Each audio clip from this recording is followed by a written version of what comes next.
نحمدہ ونصلی علی رسولہ الکریم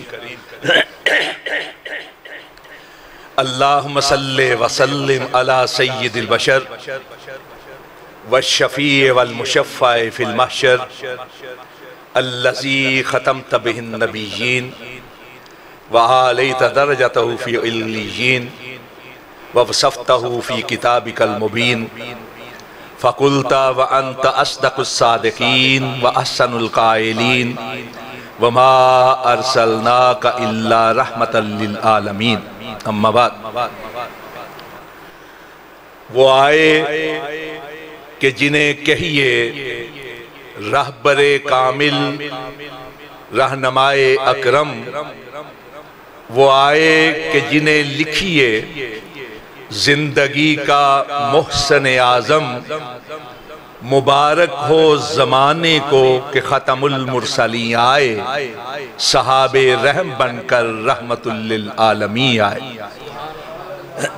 آج کی یہ محفل ایک نہایت مقدس موضوع پر منعقد کی گئی، سیرت النبی صلی اللہ علیہ وسلم۔ یہی موضوع ہے، شان مصطفیٰ صلی اللہ علیہ وسلم۔ اہل حدیث کا یہ عقیدہ اور ایمان ہے کہ اس کائنات میں آمنہ کے لال، مکہ کے در یتیم، مدینہ کے تاجدار، نبیوں کے امام، رسولوں کے سردار حضرت محمد مصطفیٰ صلی اللہ علیہ وسلم سے بڑھ کر نہ کوئی پیدا ہوا ہے نہ کوئی ہوگا۔ مَزَتِ الدَّہُورُ وَمَا أَتَيْنَ بِمِثْلِهِ وَلَقَدْ أَتَا فَأَجَزْنَ عَن نُّظَرَائِهِ۔ صدیاں بیت گئیں، زمانے لد گئے، کوئی آپ کی طرح کا پیدا نہ ہوا، اور جب آپ دنیا میں تشریف لے آئے، اب قیامت قائم ہو جائے، کوئی آپ کی طرح کا پیدا نہیں ہو سکتا۔ آپ عدیم النظیر ہیں، بے مثال ہیں، لاجواب۔ جب آپ جیسا کائنات میں کوئی پیدا ہی نہیں ہوا تو کون ہے کائنات میں جو آپ کی تعریف کا حق ادا کر پائے؟ کس کے پاس ہے سیارہ تقریر؟ کس کے پاس ہے ایسا ملکہ تحریر؟ کون ہے ایسی قوت بیانی کا صاحب، اور کون ہے ایسی طاقت لسانی کا مالک کہ جو مدینے والے کی شان، ان کی شایان شان بیان کرنے کی سکت رکھتا؟ کوئی نہیں۔ ہم اہل حدیث کا یہ عقیدہ اور ایمان ہے کہ کائنات میں کوئی ایسا لسان نہیں، کوئی ایسا صاحب بدیع و بیان نہیں کہ جو آپ کی تعریف کا حق ادا کر سکے، کہ آپ تو وہ ہیں کہ جن کے بارے میں خود عرش والے نے کہا وَرَفَعْنَا لَكَ ذِكْرَكَ۔ اے مسجد نبوی کے کچے صحن میں بیٹھ کر آسماں کے چاند کو شرمانے والے، تو وہ ہے کہ جس کے ذکر کو ہم نے بلند ترین کر دیا ہے۔ تو جس کے ذکر کو عرش والے نے بلند کیا ہو، کائنات میں کوئی اس کی شان کا، اس کے ذکر کا حق ادا نہیں کر سکتا۔ اللہ کی بلندی، کوئی بڑے سے بڑا صاحب بدیع و بیان اپنے فہم و ادراک کو لاکھ پرے پرواز باندھ لے، جتنا چاہے بلند اڑ لے، اللہ کی بلندی کو چھونے کا تصور بھی نہیں کیا جا سکتا، بلکہ ایسے تصور کے تصور کا تصور بھی محال، جس کے ذکر کو عرش والے نے بلند کیا۔ اس آیت کی تفسیر میں امام بغوی رحمت اللہ علیہ، امام ابن کثیر رحمت اللہ علیہ اور دیگر مفسرین نے ایک روایت نقل کی ہے حضرت ابو سعید خدری رضی اللہ تعالیٰ عنہ، اور اس کے علاوہ کئی اور لوگوں سے روایت کہ جب یہ آیت مبارکہ نازل ہوئی وَرَفَعْنَا لَكَ ذِكْرَكَ، تو پیارے رسول صلی اللہ علیہ وسلم نے جبریل امین علیہ تحیت و تسلیم سے پوچھا اے جبرائیل وہ بلندیاں کیا ہیں جن سے میرے ذکر کو ہمکنار کیا گیا ہے؟ وہ بالائیاں وہ اونچائیاں کیا ہیں جن سے میرے ذکر کو ہمکنار کیا گیا ہے؟ تو جبریل نے کہا حدیث قدسی ہے عرش والے کا فرمان کہ اذا ذکرتا مائی سونے تیرے ذکر کی بلندیوں کی کیفیت یہ ہے کہ جہاں جہاں میرا ذکر ہوگا وہاں وہاں تیرا ذکر ہوگا، جہاں میری شان خدائی کا ڈنکا بجے گا تیری شان مصطفی کا ڈنکا بجے گا، جہاں میری شان ربوبیت کا تذکرہ ہوگا تیری شان رسالت کا تذکرہ ہوگا۔ اور آپ دیکھیے ایک مسلم کی حیثیت سے کہ بچے کے کان میں اذان جب ہوتی ہے تب سے لے کر جب اس کو قبر کے اندر رکھا جاتا ہے اس وقت تک اللہ کے ذکر کے ساتھ ساتھ رسول اللہ کا ذکر ہوتا ہے صلی اللہ علیہ وسلم۔ اور حضرت حسان بن ثابت رضی اللہ تعالیٰ عنہ، کون حسان؟ کائنات میں سب سے بڑھ کر مداح رسول، کائنات میں سب سے بڑے نعت خواں وہ حسان کہ جن کے لیے اللہ کے نبی اپنا ممبر بچھا دیا کرتے تھے اور اپنے ممبر پہ بٹھا کر حسان کو اپنی نعت سنا کرتے تھے اور فرماتے حسان مؤید بروح القدس ہے، اللہ جبریل کے ذریعے سے حسان کی مدد کرے۔ وہ فرماتے ہیں نعت کے شعر میں اور اس آیت کی تشریح اور تفسیر میں کہ ضم الالہ اسم النبی ما اسمہی اذا قال فی الخمس المؤذن اشہد وشک لہو من اسمہی لیجلہ فذو العرش محمود وہذا محمد۔ لوگو تمہیں کیا معلوم کہ اللہ نے اپنے سونے نبی کا ذکر کس طرح بلند کیا ہے؟ ایک ہی دلیل دی، کہا اللہ نے اپنے نام کے ساتھ اپنے نبی کے نام کو ضم کر دیا کہ ایک مؤذن ایک دن میں ایک جگہ میں 5 بار اذان دیتے ہوئے جب یہ کہتا ہے اشہد اللہ الہ الا اللہ تو ساتھ ہی کہتا ہے اشہد ان محمد رسول اللہ، اپنے نبی کا نام اپنے نام کے ساتھ ضم کر لیا۔ اور حضرات حضرت حسان نے سونے نبی کے ذکر کی بلندیوں کے لیے ایک دلیل پیش کی ہے اذان کی۔ اذان کائنات کی واحد آواز ہے جو پورے ذوق و شوق کے ساتھ نہایت حزم و احتیاط سے بلند کی جاتی ہے۔ دنیا کے جتنے طبقات ہیں، کیا یہود، کیا نصارہ، کیا مجوس، اللہ کے ماننے والے یا اللہ کے نہ ماننے والے، کسی کے پاس ایسی آواز نہیں جیسی اہل اسلام کے پاس اذان کی صورت میں۔ اور یہ اذان کی آواز صرف خطہ حجاز ہی میں بلند نہیں ہوتی، یہ اذان کی آواز صرف عالم اسلام کے ممالک ہی میں بلند نہیں ہوتی، یہ اذان کی آواز کفرزار ہند میں بھی بلند ہوتی ہے۔ آج دنیا کا کوئی ملک ایسا نہیں جہاں مسلمان موجود نہ، اور جہاں جہاں مسلمان ہیں وہاں وہاں اذان کی آواز بلند ہوتی ہے۔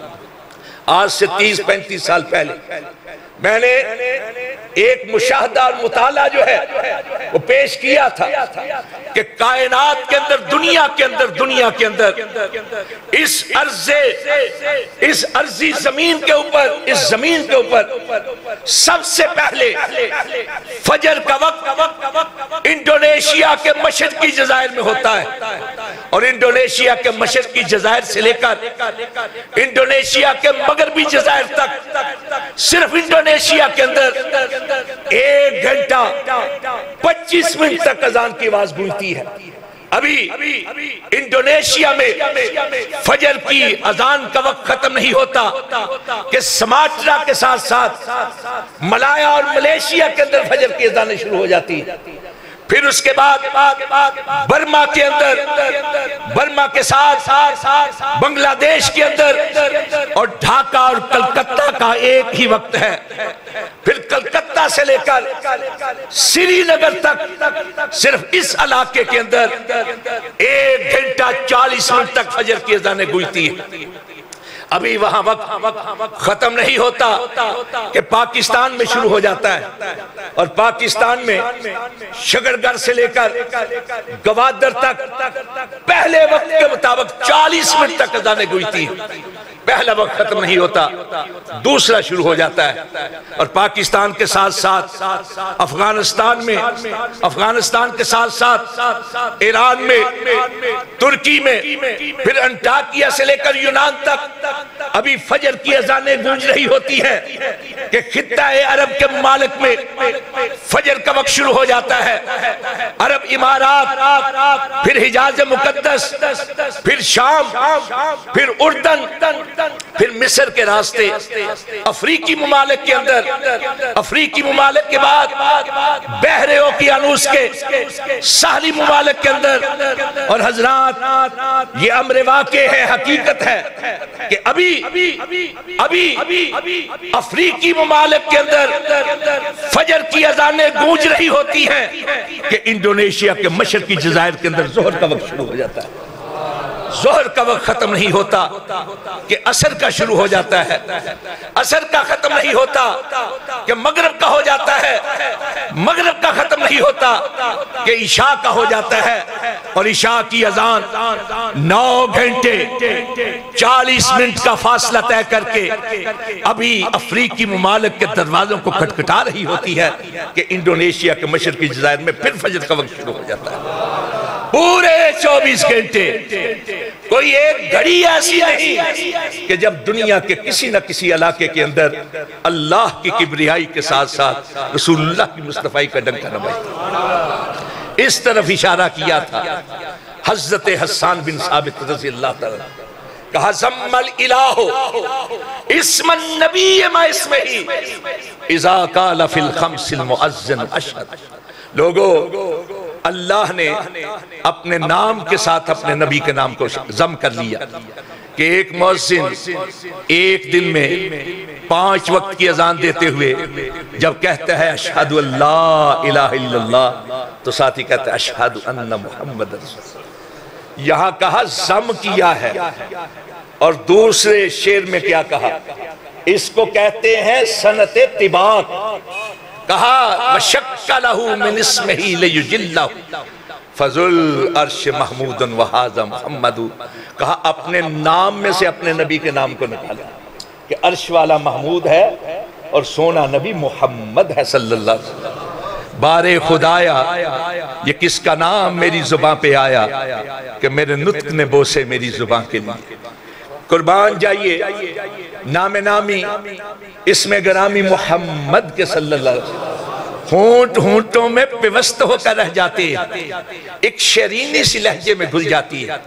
علماء کرام تشریف فرما ہے باب تمہید کا وہ ذات گرامی قدر، وہ ذات والا صفات، وہ ذات بابرکات جس کا کائنات میں اس انداز سے ذکر ہو کہ ہر حال میں ان کی تعریف کی جائے، سب سے بڑھ کر جس کی تعریف ہو، لمحہ لمحہ جس کی تعریف ہو، ایک ایک حرکت کی تعریف ہو، ایک ایک جنبش کی تعریف ہو، جس کے لیے ہر وقت تعریف ہو۔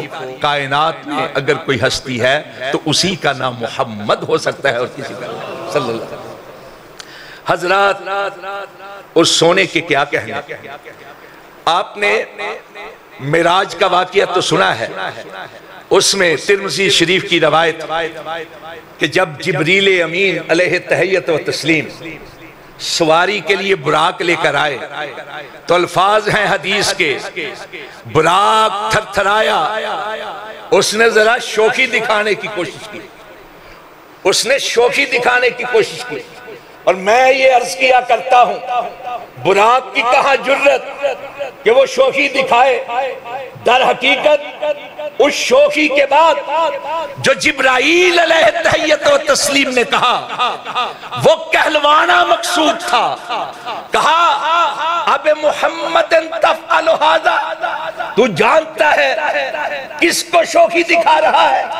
ما رکبک اکرم علی اللہ من، آج تجھ پر وہ ہستی سوار ہونے والی ہے کہ جس سے بڑھ کر عزت والا، کرامت والا، بزرگی والا، تکریم والا، تعظیم والا، احترام والا، اکرام والا اللہ کے ہاں کوئی ہے ہی نہیں، کوئی نہیں. یہ جبریل امین کے الفاظ ترمذی کے اندر ہیں، حافظ ابن حجر نے امالی کے اندر اور امام باقی نے دلائل النبوہ کے اندر کچھ اور الفاظ بھی نقل کیے ہیں. کہا کلبت مشارق الارض و مغاربہا لم ارا مثل محمد صلی اللہ علیہ وسلم. اور جانتے ہیں جبرائیل کون ہے؟ جبرائیل اللہ کے وہ محترم فرشتے ہیں جن کی اللہ کی طرف سے یہ ڈیوٹی تھی کہ ہر دور کے، ہر علاقے کے، ہر قوم کے نبی اور رسول پر وحی لے کر جائیں.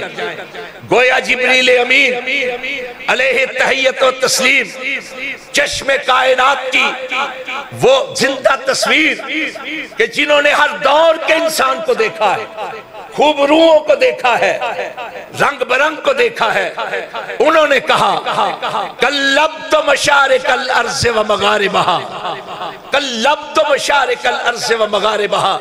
اور جبریل امین علیہ تحیت و تسلیم کے ان کہے ہوئے الفاظ کا ترجمہ ایک فارسی شاعر نے یوں کیا، کہا کہا گردی دام بسیار خوب مدیدام، مہرے بتا لرزی دام، کہا گردی دام بسیار خوب مدیدام، مہرے تاباں لرزی دام، لیکن تو چیزیں دیگرے. کہا کلبت مشارق الارض و مغاربہا، میں مشرق سے لے کر مغرب تلک گیا، میں نے شمال سے جنوب تک پرواز کی، ہر دور کے سونے بھی دیکھے، منمونے بھی دیکھے، سندر سروپ دیکھے، چندہ کے روپ دیکھے، قسمہ قسم کے دیکھے، رنگ برنگ دیکھے، دنگ کر دینے والے دبنگ دیکھے، لیکن اے آمنہ کے لال تجھ سے بڑھ کر نگاہوں میں کوئی آیا ہے. کس طرح آتا کہ اس سے بڑھ کر تو کائنات میں کوئی پیدا ہی نہیں، اور جب کائنات میں اس سے بڑھ کر کوئی پیدا ہی نہیں ہوا تو کون ہے کائنات میں جو اس کی شان، اس کی شایان شان بیان کرنے کی سکت رکھتا؟ حسان ہی نے کہا تھا وَأَحْسَنَ مِنْكَ لَمْ تَرَقَتُ عَيْنٌ وَأَجْمَلَ مِنْكَ لَمْ تَلِدِ النِّسَاءُ خُلِقْتَ مُبَرَّانْ مِنْ كُلِّ عَيْبٍ كَأَنَّكَ قَدْ خُلِقْتَ كَمَا تَشَاءُ. آقا آپ ایسے خوبصورت، خوب روح، خوش جمال، خوش خصال، حسن تمثال، شمس مثال ایسے، صاحب جمال ایسے، صاحب کمال ایسے کہ کمالات کے کمال کو پہنچے ہوئے اور حسن صفات کے اتمام کو پہنچے ہوئے کہ آپ سے بڑھ کر حسین و جمیل، وجیح و شکیل کائنات کی کسی آنکھ نے دیکھا ہی نہیں. اور کائنات کی کوئی آنکھ آپ سے بڑھ کر سونا اور منمونا کس طرح دیکھتی کہ آپ سے بڑھ کر حسن و جمال کا پیکر، رعنائیوں کا مجمع، ضیاءپاشیوں کا راکب کائنات کی کسی ماں نے جنا ہی نہیں. آپ عیوب سے مبرہ، نقائص سے مصفہ، خامیوں سے پاک، کجیوں سے صاف اس طرح پیدا ہوئے ہیں کہ ایسے دکھائی دیتا ہے جیسے خالق نے آپ کو آپ کی مرضی کے مطابق پیدا کیا. اس سے بڑھ کر تو کوئی پیدا ہی نہیں. یہ ہے اہل حدیث کا عقیدہ۔ جب اس سے بڑھ کر کوئی پیدا ہی نہیں ہوا تو کون ہے جو اس کی تعریف کا حق ادا کر سکے؟ حضرات، کون ہے اس کائنات میں جو زمین پہ کھڑے ہو کر آسمان کی طرف انگلی اٹھائے اور اللہ اس کی اٹھی ہوئی انگلی کی لاج رکھ کے آسمان کے چاند کو جو ٹکڑے کر دے؟ کون ہے اس کائنات میں جو اپنا لعاب دہن نابینا کی آنکھ میں لگائے تو اللہ اس کے لعاب کی برکت سے نابینا کو بینا کر دے؟ کون ہے اس کائنات میں کہ جس کے تھوک کی برکت سے اللہ کھاری کنویں کو میٹھا کر دے؟ کون ہے اس کائنات میں جو اپنا لعاب دہن کسی پکوان میں ڈالے تو لوگ کھاتے چلے جائیں، کھانے میں کمی واقع نہ؟ کون ہے اس کائنات میں جو مٹھی بھر ریت پھینکے دشمن کی طرف تو اللہ اس کی مٹھی ریت کو تیز آندھی میں بدل دے؟ کون ہے اس کائنات میں کہ جس کے اٹھے ہوئے چہرے کی لاج رکھ کے رب قبلہ کو تبدیل کر دے؟ کون ہے اس کائنات میں کہ جس نے جہاں کھڑے ہو کر نماز ادا کر لی اللہ نے اس جگہ کو روزۃ من ریاض الجنہ، جنت کے باغیچے میں سے ایک باغیچہ بنا؟ باہمی نفرت و کینہ تھا، وطیرہ جن کا سبق ان کو انس و الفت کا پڑھایا کس نے؟ جو شراب اور نشے کے تھے، ازل سے مشتاق میں وحدت کا انہیں جام بلایا کس نے؟ دخترے ہار سے غمگی کو رہائی بخشی، قید پرغم سے غلاموں کو چھڑایا کس نے؟ کس نے ریت کے ذروں کو اٹھایا اور صحرا کر دیا؟ کس نے قطروں کو ملایا اور دریا کر دیا؟ کس کی حکمت نے کیا یتیموں کو در یتیم اور غلاموں کو زمانے بھر کا مولا کر دیا؟ شوق مغرور کا کس شخص نے توڑا طلسم اور منہدم کس نے الہ کیسر و کسرا کر دیا؟ شوق مغرور کا کس شخص نے توڑا طلسم اور منہدم کس نے الہ کیسر و کسرا کر دیا؟ حسن کائنات تھا پوشیدہ 7 پردوں میں، کس نے اس کو عالم آشکارا کر دیا؟ اور جیتے ہیں جو مرتے ہیں حق کے نام پر، اللہ اللہ کس نے موت کو مسیحا کر دیا؟ وہ ہے صاحب مدحت جناب محمد علی صلی اللہ علیہ وسلم، جس کی نعت نے تعریفوں کو کنارہ کر دیا۔ زبانیں گونگ ہو سکتی ہیں، لغات کے الفاظ ختم ہو سکتے ہیں، قوا مزمل ہو سکتے ہیں، وقت بیتتا چلا جائے، لیکن مدینے والے کی شان، ان کی شایان شان بیان کرنے کی کسی میں سکت نہیں۔ میں آخرش آپ کے قیمتی وقت کا احساس کرتے ہوئے مسند دارمی کی ایک روایت آپ کے گوش گزار کر کے آپ سے اجازت چاہوں گا اور حضرت شاہ صاحب کا خطاب سنیں گے۔ سونے نبی ارشاد فرماتے ہیں، ایک روز میں وادی بطحہ میں آرام کر رہا تھا، میری آنکھیں سو رہی تھی، میرا دل جاگ رہا تھا کہ ایسے میں آسمان سے 2 فرشتے اترے، ایک زمین پر آن ٹھہرا، دوسرا فضاؤں میں محو پرواز رہا۔ پھر ایک نے دوسرے سے پوچھا، کیا یہ وہی ہیں جن کی طرف ہم کو بھیجا گیا ہے؟ دوسرے کہا ہاں یہی تو ہیں۔ فرمایا پھر ایک ترازو قائم کیا گیا، ایک میزان، اس کے ایک پلڑے میں کام شخص کو رکھا گیا، دوسرے پلڑے میں مجھ کو رکھا گیا، میرا پلڑا وزنی رہا۔ پھر ایک کی جگہ پہ 10 کو میرے ساتھ تولا گیا، میرا پلڑا تب بھی بوجھل ٹھہرا۔ پھر 10 کی جگہ 100 میرے ساتھ ترازو کیے گئے، میرا پلڑا پھر بھی بھاری کا بھاری۔ پھر 1000 کو میرے ساتھ تولا گیا اور 1000 والا پلڑا یکدم اوپر کی طرف اٹھا، ہلکورے لینے لگا، کَأَنَّمَا يَنْصِرُونَ عَلَيَّ مِنْ خِفَّةِ الْمِيزَانِ، ایسے دکھائی دیتا تھا کہ اپنی بے وزنی کی وجہ سے ہلکورے لیتا ہوا یہ پلڑا الٹ جائے گا اور 1000 کے 1000 مجھ پر آن گرا۔ ایسے میں ایک فرشتے نے دوسرے سے کہا، اور حضرات یہی ہے مسلک اہل حدیث، یہی ہے اہل حدیث کی دعوت، اور یہی ہے شان مصطفیٰ صلی اللہ علیہ وسلم۔ جو ایک فرشتے نے دوسرے سے کہا کیا گن گن کے تول رہے ہو؟ لا وزنت الدنیا کلہا لرجہا، اگر ایک پلے میں ساری کائنات کے مدبر، ساری کائنات کے مفکر، ساری کائنات کے مصلح، ساری کائنات کے ریفارمر، ساری کائنات کے پیر فقیر، امام مجتہد، ساری کائنات کے صاحبان جمال و کمال، کیا چھوٹے بڑے، لا وزنت الدنیا کلہا، ساری کائنات والے ایک پلڑے میں ہوں اور دوسرے پلڑے میں اکیلے آمنہ کے لال ہوں، لا وزنت الدنیا کلہا لرجہا، ساری کائنات والے مل کر بھی اکیلے آمنہ کے لال کا مقابلہ نہیں کر سکتے۔ یہ ہے مسلک اہل حدیث، یہ ہے ہماری دعوت، اور یہی ہے شان مصطفیٰ صلی اللہ علیہ وسلم۔ آج لوگ ہمیں تانا دیتے ہیں، حضرت علامہ شہید فرمایا کرتے تھے ہم نے کسی کے گھر ڈاکہ تو نہیں ڈالا، کسی کے باپ کو تو قتل نہیں کیا، کسی کی بھینس جا کر تو نہیں چرائی، کیوں تانا دیتے؟ خونے نہ کر دائم، کسے راہ نہ کشتائم، جرمم ہمیں کے آش کے روئے تو گشتائم۔ ہمارا جرم صرف یہ ہے کہ ہم کہتے ہیں مدینے والے کے ہوتے ہوئے اور کسی کی طرف دیکھنا گوارا نہیں۔ مدینے والے کی ذات جیسی کسی کی ذات، مدینے والے کی ذات جیسی کسی کی ذات نہیں۔ اگر مدینے والے کی ذات جیسی کسی کی ذات نہیں تو رب کعبہ کی قسم اس کی بات جیسی بھی کسی کی بات نہیں۔ یہی ہے مسلک اہل حدیث۔ ہمیں کیا پڑی ہے لوگوں کے تانے برداشت کرنے کی؟ آج بھی جو دن منایا گیا ہے کیا کہتے ہیں لوگ؟ یہ گستاخ ہے معاذ اللہ، شیطان تک بنا دیا گیا ہے۔ ہمیں کیا پڑی تھی گالیاں کھانے کی؟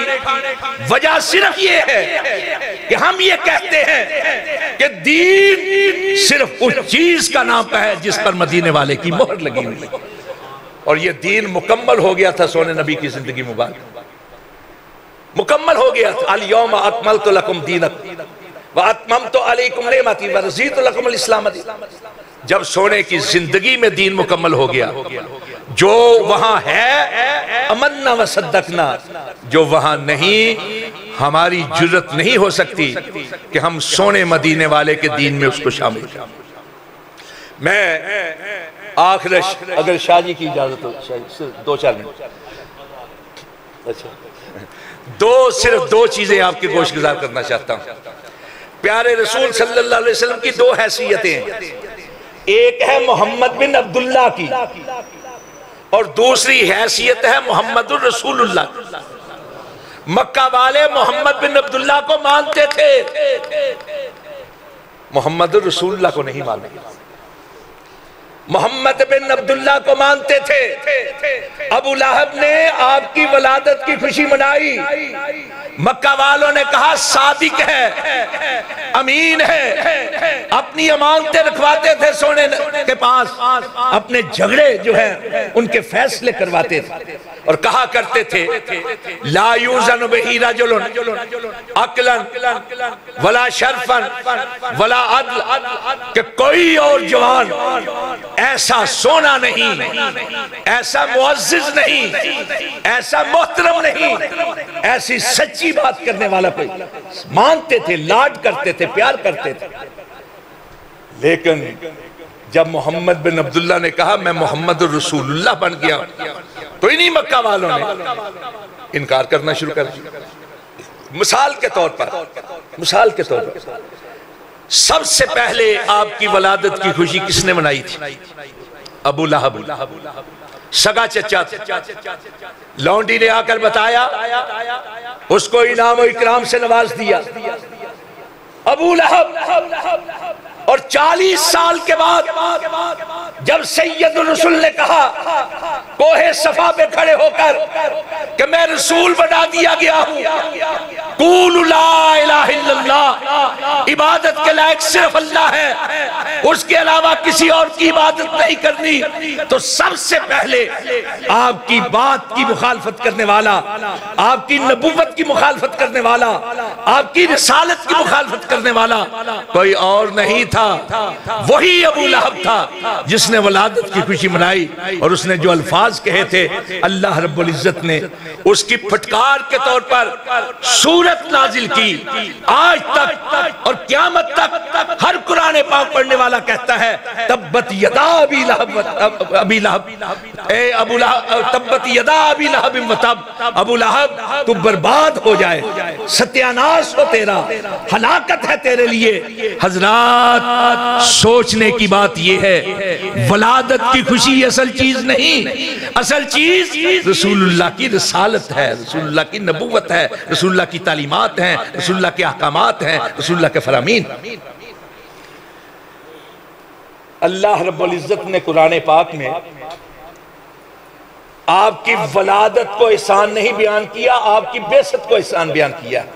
لَقَدْ مَنَّ اللَّهُ عَلَى الْمُؤْمِنِينَ لَقَدْ مَنَّ اللَّهُ عَلَى الْمُؤْمِنِينَ إِذْ بَعَثَ فِيهِمْ رَسُولًا مِّنْ أَنفُسِهِمْ يَتْلُو عَلَيْهِمْ مِنْ آيَاتِهِ وَيُزَكِّيهِمْ وَيُعَلِّمُهُمُ الْكِتَابَ وَالْحِكْمَةَ۔ اللہ نے احسان کیا مومنوں پر کہ ان میں سے، ان کے نفسوں میں سے ایک رسول مبعوث کیا، بعثت کو احسان کہا ہے۔ اسی لیے کہا ہے کہ اصل چیز سونے نبی کے احکامات کو ماننا ہے، آپ کے ارشادات کو ماننا ہے۔ اگر آج میں جھنڈیاں نہیں لگا سکا تو کوئی بات نہیں، ایک کاش میں سونے نبی کی شریعت کا، آپ کے دین کا جھنڈا بلند کرنے کی توفیق رکھتا ہوں۔ آج اگر میں رنگ نہیں بکھیر سکا تو کوئی بات نہیں، ایک کاش مجھے یہ توفیق ملے کہ میں اپنی زندگی کو سونے نبی کی سیرت کے اندر رنگ دوں۔ آج اگر کمک میں نہیں جلا سکا تو کوئی بات نہیں، ایک کاش میں اپنی زندگی کو سونے نبی کی تعلیمات کے ساتھ منور کر سکتا۔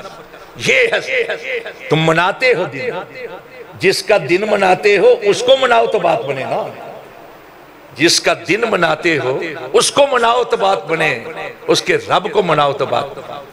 وہ تو قیامت کے روز کیا کہے گا؟ یا رب ان قوم اتخذوا ھذا القرآن مہجورا۔ اس نے اگر شکایت لگا دی کہ میری قوم نے قرآن پاک کو نظر انداز کر دیا تھا تو کس کو مناؤ گے؟ اگر اس نے کہہ دیا کہ سحقن سحقن لمن غیر دینی، دور ہو جائیں میری نگاہوں سے وہ جنہوں نے میرے دین کو تبدیل کر دیا، تو پھر کیا ہوگا؟ کس کو مناؤ گے؟ اس کو مناؤ جس کا دن منانے کی، اس کو مناؤ تو بات بنے۔ اللہ سمجھنے کی توفیق عطا فرمائے۔